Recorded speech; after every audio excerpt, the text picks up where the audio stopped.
Hi, everyone. So today we're going to talk about the professional development that I presented in September on the sites and subscriptions that we have for this school.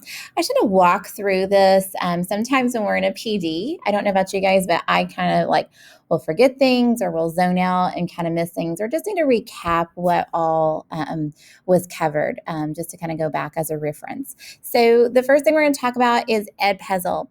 Remember, EdPuzzle is a school subscription. We have that for all teachers and faculty here at OCS. Some of us use that during blended learning or online learning during COVID. And so what you can do with this is when you go to that site of EdPuzzle, you can just search anything you want. So for example, if I'm trying to learn about World War One, I can type that in and I can get all these videos that are already in EdPuzzle that I can present to my class. So if I click on this one, it'll have, see these little dots right here? These are things. Good morning, OCS Saints. Okay, so sorry about that. We had an interruption on the intercom there. So if you have your video and if you notice these little dots down here, these are questions that have been embedded into the video. So if you look onto your right over here, it has the questions and at what time they're going to be asked during the 5-minute video. This is a great thing to do if you're going to be introducing a new concept, if you're going to be reviewing something before a big exam or a big project. You can push this out to your students via Google Classroom, and they can practice and answer these. You can take grades on these if you want to, or just kind of use it as a reference to know what your students already know and what you need to work on and prepare them for the next activity. So EdPuzzle connects with Google Classroom. What you need to do is an easy peasy thing. You're going to just assign to a class. And if you need to add a class, look down here, add new class. And it's going to connect you to your Google Classroom. And if I wanted to send it to this Tech Tip Tuesday, I could just click on that and choose my grade level and subject, and that will then add that class to my EdPuzzle classroom list. So you can have, all your hours in there ready to go with that. And then once you click on the grade that you want to do it to or the class, you can choose what day you want it to start. You can choose your due date. You can prevent skipping, turn on closed captioning. You can post on Google Classroom automatically, which is a new upgrade from previous years. And then you can assign it. So you don't even really have to do too much to do that. It's really just, they've made it so simple for teachers to be able to get information and things to their students, which is so great.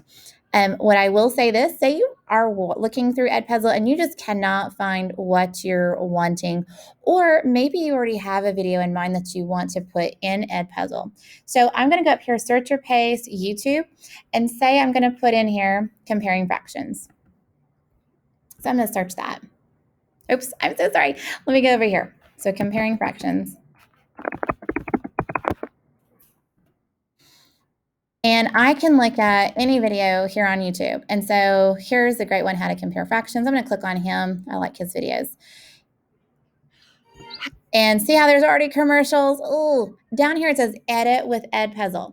So I'm going to click on that because I want this video. I just don't want any of the commercials, any of the interruptions. And so what it's going to do, sorry, it's a little slow because I'm screencastifying an EdPuzzle video. It's kind of interesting. So it's going to upload that to EdPuzzle.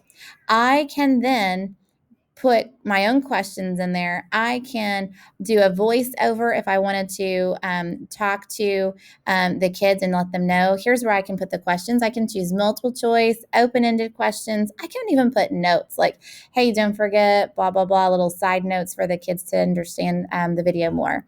You can even cut it. Like if maybe you don't want to show them like the first 30 seconds, maybe it's this guy like talking and you're like, that doesn't really pertain to us. You can then trim the video to where you want it to go and when you want it to start and stop, or even cut in the middle. It's whatever you want to do. So those are then, when you're done and you're finished them, it will go into your EdPuzzle file, I guess is a better way to say that. And so that way you have the just a whole just plethora of puzzles that you've created. So I'm going to go to my content. And I have a lot, guys. I'm not going to lie. I love EdPuzzle. So there's my video right there. And then there's another one that I did, the First World War. I mean, I have all these videos ready to go in my possession right there. You can make them more organized with making folders. So if you want to put them into content or standards, you can put it in your hours or AP versus regular classes, projects, whichever. If you have teacher buddies on here and you're like, man, I really want to know what Annette's working on, because she had some awesome stuff and she said that she already had that puzzle ready to go, I can just go and search her things and get that for my kiddos. Always ask, though, just let's just be nice. We can always share, but sharing and caring go hand in hand. So this is just a quick refresh over EdPuzzle and what you can do with that in your classroom. Remember, all this information is right here. I've also linked on the Padlet on Google Classroom and EdPuzzle how you can connect those two things. All right, the next one will be Screencastify here on the next video.